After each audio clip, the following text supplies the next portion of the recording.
আমি তোমাকে মক্কা কাবায় খুঁজেছি, পাই নাই। আমি কাশীতে খুঁজেছি, পাই নাই। আমি মসজিদে খুঁজেছি, আল্লাহ পাই নাই। আমি মন্দিরে খুঁজেছি, আল্লাহ তোমাকে পাই নাই। কিন্তু আমি পাইছি আমার ভাঙা হৃদয়ের মধ্যে তোমারে। আমার হৃদয়ের মধ্যে, ভাঙা হৃদয়ের নিকটে দেখি তুমি সমাসীন হয়ে রইছ। আল্লাহর হাবিব রাহমাতাল লিল আলামিন কাবা শরীফে ধ্যান করতে গেলেন না, গেছে মসজিদুল আকসায় দায়মি সালাত ধ্যান করতে যান নাই। মসজিদুল আকসায় যাইতে পারতেন আল্লাহর হাবিব ধ্যান করার জন্য জেরুজালেমে, ফিলিস্তিনে কেন গেলেন না? আল্লাহ মসজিদুল হেরেম কাবা শরীফে যাইতে পারতেন না? পারতেন তো, কিন্তু গেলেন না। আল্লাহর হাবিব কোথায় গেলেন? জাবালে নূর পাহাড়ের হেরা পর্বতে, হেরা গুহায়। হেরা গুহায় গেলেন। জীবনে আল্লাহর হাবিব একদিনের জন্য কাবা ঘর কিংবা মসজিদুল আকসা এবং মসজিদুল হেরেমের মধ্যে ধ্যানস্থ ছিলেন না। হেরা পর্বতে ধ্যানরত রইলেন। আল্লাহর হাবিব বদলতে কি পেলেন? আল্লাহর হাবিব বদলতে রুহুল আমিনের সাক্ষাৎ পেলেন, রুহুল আমিনের দিদার পেলেন। কোথায়? হেরা পর্বতে। আল্লাহর কোরআন, আল্লাহর ঘর কাবায় নাজিল হয় নাই, হয়েছে হেরা পর্বতে। আল্লাহর বাণী আল কোরআন, আল্লাহর বাণী আল কোরআন মসজিদুল আকসায় নাজিল হয় নাই, হয়েছে হেরা পর্বতে। তাই আমার মুর্শিদ কালান্দার বাবা জাহাঙ্গীর বলেছেন, তাহলে অবশ্যই কাবার ঊর্ধ্বে হেরা গুহা। কাবায় শরীয়ত, হেরা গুহায় মারেফত। কাবায় শরীয়ত, হেরা গুহায় মারেফত।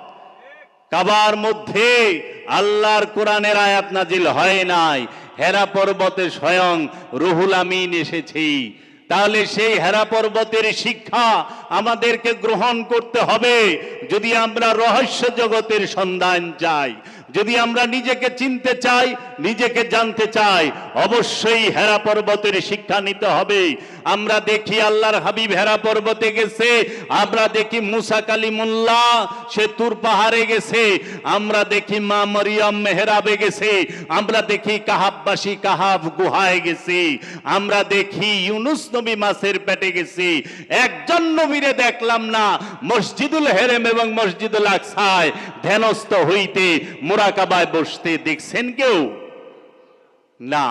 আমরা দেখেছি কাবা আবু জেহেলদের দখলে ছিল, আবুল আহাবদের দখলে ছিল, আমরা ইতিহাসে পাই না? কাবায় 360টা মূর্তি, আরবের কাফেরদের 360 মূর্তি বুঝাই ছিল, ছিল না? 360 মূর্তি আল্লাহর হাবিব কাবা থেকে মাওলা আলীকে নিয়ে সরাইছে। কারে নিয়া? মাওলা আলীরে নিয়া। মূর্তি সরাইতে গেলে ওলি লাগবো, আলীর বংশধর ছাড়া মূর্তি সরে না কাবার। তাই আপনি যে আপনার হৃদয়ের মূর্তি ধ্বংস করবেন, হৃদয়ে লোভ মোহ কামনা বাসনার যে 360টি হাকিকি মূর্তি অবস্থান করে, এই 360 মূর্তি ভাঙতে গেলে আপনাকে অবশ্যই ওলি লাগবে। ওলির ধ্যান ছাড়া কাবার মূর্তি ভাঙা যাবে না। মূর্তিও দুই প্রকার, একটা পাথরের মূর্তি আর একটা লোভ মোহের মূর্তি। একটা হাকিকি মূর্তি, একটা মেজাজি মূর্তি। মেজাজি মূর্তি মানুষে বানায়, পাথরের মূর্তি মানুষ বানায়, কিন্তু লোভ কি মানুষ বানায় পারে? লোভ তো আল্লাহ ঢুকাই দিছে ইচ্ছাকৃত ভাবে পরীক্ষা করার লেগা। ওইটা ভাঙার লেগে আল্লাহ কইছে এইটা ভাঙ, এই মূর্তি ভাঙ।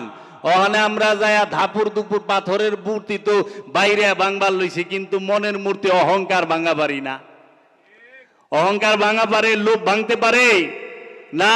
কিন্তু মন্দিরের মূর্তি বাইরে ভাঙন যায়, কিন্তু কলবের মধ্যে লোভ, হিংসা, কামনা বাসনা, অহংকার নামক যে 360টি মূর্তি আছে, সেই 360 মূর্তি ভাঙতে হবে ওলিয়ে কামেলের ধ্যানের দ্বারা, দায়েমি সালাত দ্বারা, দায়েমি কুরবানির দ্বারা, দায়েমি যাকাতের দ্বারা, দায়েমি হজের দ্বারা।